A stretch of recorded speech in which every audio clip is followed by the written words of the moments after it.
These two clubs remain the most interested clubs in Marcus Rashford, Milan and Barcelona. Hey guys, welcome back on the channel. Fabrizio Romano here, as always, to keep you posted on the transfer market. Today, guys, we touch on Zubimendi, Marcus Rashford, Ronald Araujo, but also Ansu Fati, Chalobah, much more. Let's jump into it together.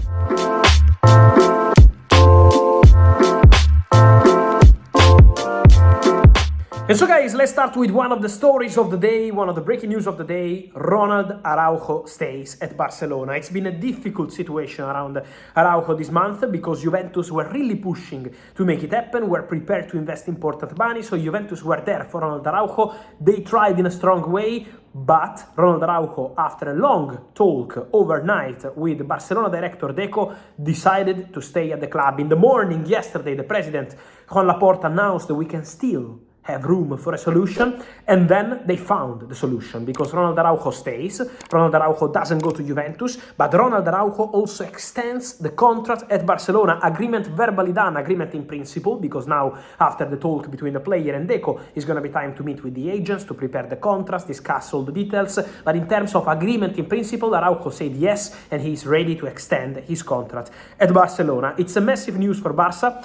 Great news for Ansu Fati, because Ansu Fati, behind the scenes, from what I'm told, was really pushing to keep Araujo at the club, not to touch the perfect defense he has this season with Araujo, Pau Cubarsí, and of course all the others, including Inigo, who is injured, but at the moment the position of the player is clear, staying at Barcelona, extending the contract, and so game over. With Juventus, Juventus completed an important signing in the recent hours. Remember, it was a here we go, Kolo Muani joining from Paris Saint-Germain on a loan deal, no buy option. The player is ready for medical and contract signing at Juventus. On Barcelona, Ronald Araujo stays, Ronald Araujo plays, also because Inigo is out, but a player who is out of the squad for the third consecutive game in 2025 is Ansu Fati.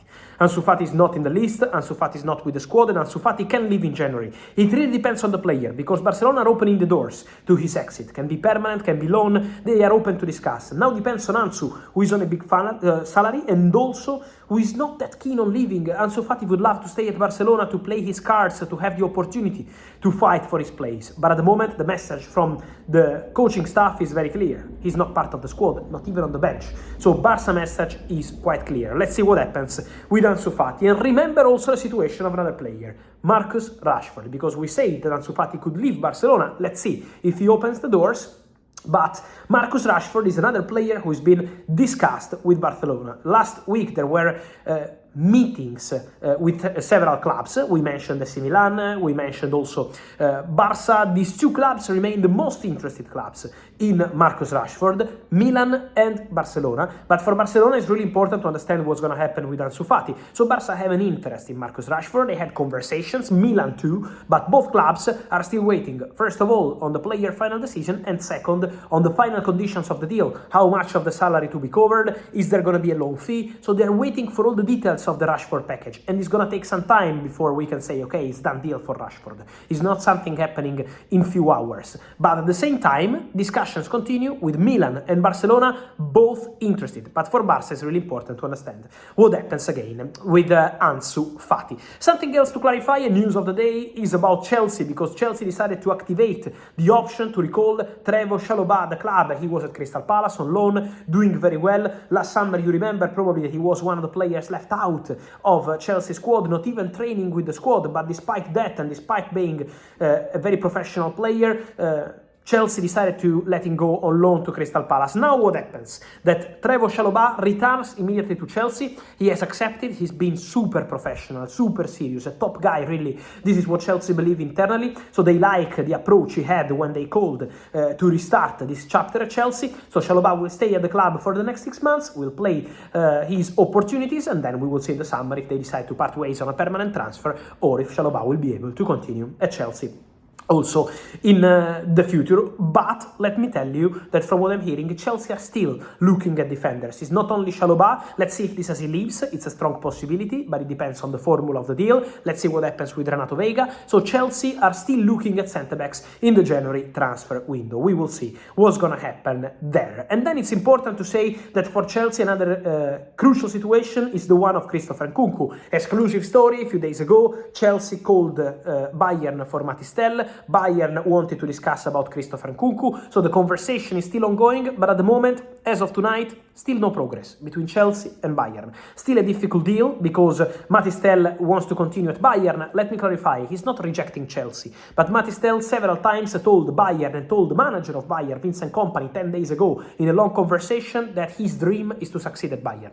So let's see what the player will decide from now to the end of the market, but obviously for Bayern to sign Christopher Nkunku with Chelsea asking for 70 million euros, exactly the same transfer fee of Kvaratskhelia to Paris Saint-Germain. Chelsea believe that that is the value of Christopher Nkunku. Same at Kvaratskhelia. Obviously, for Bayern to sign the player without including another player like Tel is not that easy. So let's see what happens. But Bayern, from what I'm told, I can confirm that today, remain in contact with the agent of the player, the agent of Nkunku. Nkunku is keen on a move to Bayern. Nkunku would agree on personal terms, are not agreed in this moment, but would not be a problem, from what I'm hearing, also because the relationship is very good. Now, Nkunku and Bayern waiting to understand what happens on Chelsea side, also what's going to happen on Tel side for this special case. And then, guys, I wanted to close this video also to mention Arsenal, because for the January window, Arsenal are working on the striker position.